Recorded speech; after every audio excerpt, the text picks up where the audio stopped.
بسم اللہ الرحمن الرحیم رب اشرح لی صدری ویسر لی امری واحلل عقدۃ من لسانی یفقہوا قولی۔ موضوع چل رہا ہے فتح مکہ کے حالات۔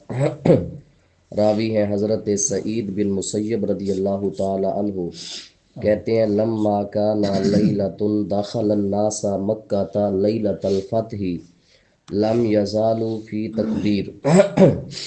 کہتے ہیں جس رات مکہ فتح ہوا اس رات ساری رات صحابہ اللہ اکبر کی صدائیں لگاتے رہے، لا الہ الا اللہ کی صدائیں لگاتے رہے، اور کہتے ہیں ساری رات سیر بھر کر کعبے کا طواف کرتے رہے۔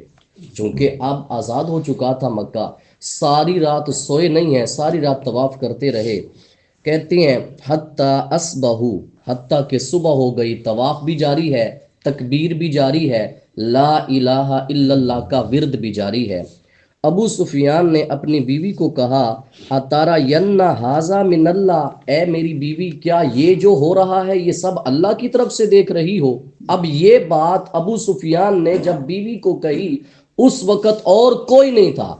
کہتے ہیں صبح جب ہوئی تو حضرت ابو سفیان آقا کی بارگاہ میں آتے ہیں، جوں ہی آتے ہیں میرے آقا خود فرماتے ہیں ابو سفیان سے، فرمایا تو نے اپنی بیوی کو کہا اتارا ینہ ھذا من اللہ، کیا یہ جو کچھ ہو رہا ہے اللہ کی طرف سے ہو رہا ہے؟ تو میرے آقا نے فرمایا تیری بیوی نے تو جواب نہیں دیا، میں کہتا ہوں سن، نعم من اللہ، یہ ساری رات جو طواف ہو رہا تھا اللہ کے اذن سے ہو رہا تھا۔ تو کہتے ہیں حضرت ابو سفیان نے قسم اٹھائی، کہتے ہیں خدا کی قسم جب میں نے بیوی کو یہ بات کہی اس وقت یا تو اللہ سن رہا تھا یا میری بیوی سن رہی تھی، لیکن یا رسول اللہ آپ کو بھی پتا ہے تو میں اشہد انک عبد اللہ و رسول، میں گواہی دیتا ہوں آپ اللہ کے بندے اور سچے رسول ہیں۔ تو حضرت ابو سفیان نے بھی کلمہ پڑھ لیا، لا الہ الا اللہ محمد الرسول اللہ صلی اللہ علیہ وآلہ وسلم۔ کتنے صحابہ تھے جب فتح مکہ ہوا؟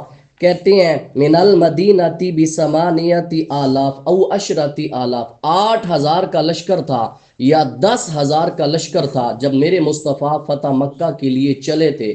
اب فتح مکہ ہو گیا، بلال کو جو شرف حاصل ہوا وہ سنے، میرے آقا صلی اللہ علیہ وسلم نے حکم فرمایا اے بلال کعبے کی چھت پہ چڑھ جاؤ اور آج اذان دو۔ اب پوچھنا یہ چاہتا ہوں حضرت بلال آقا علیہ الصلوۃ والسلام کے رشتہ دار نہیں ہیں، لیکن کیا تھا؟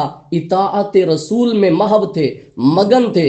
یہاں پر شیخ سعدی رحمت اللہ علیہ فرماتے ہیں ہزار خیش بیگانہ از خدا باشد، ہزار ایسے رشتہ دار جو رب سے بیگانے ہیں، فدائے یک تن بیگانہ کے آشنا باشد، اس ایک بیگانے پر قربان جو رب سے آشنا ہے۔ جس کو رب کی معرفت ہے بیگانہ، اس پر ہزاروں ایسے رشتہ دار جو رب سے بیگانے ہیں ان پر وہ قربان ہوں۔ تو حضرت بلال کو حکم ہوا کعبے کی چھت پہ چڑھ کے آج رب کی بلاوا دیجئے لوگوں میں اور یہ اعلان کر دیجئے، میرے آقا نے فرمایا جو اس سال حج کرے گا میں اس کو امن دیتا ہوں، لیکن آج کے بعد مشرک حج نہیں کر سکیں گے، آج کے بعد مشرک اس کا طواف نہیں کر سکیں گے۔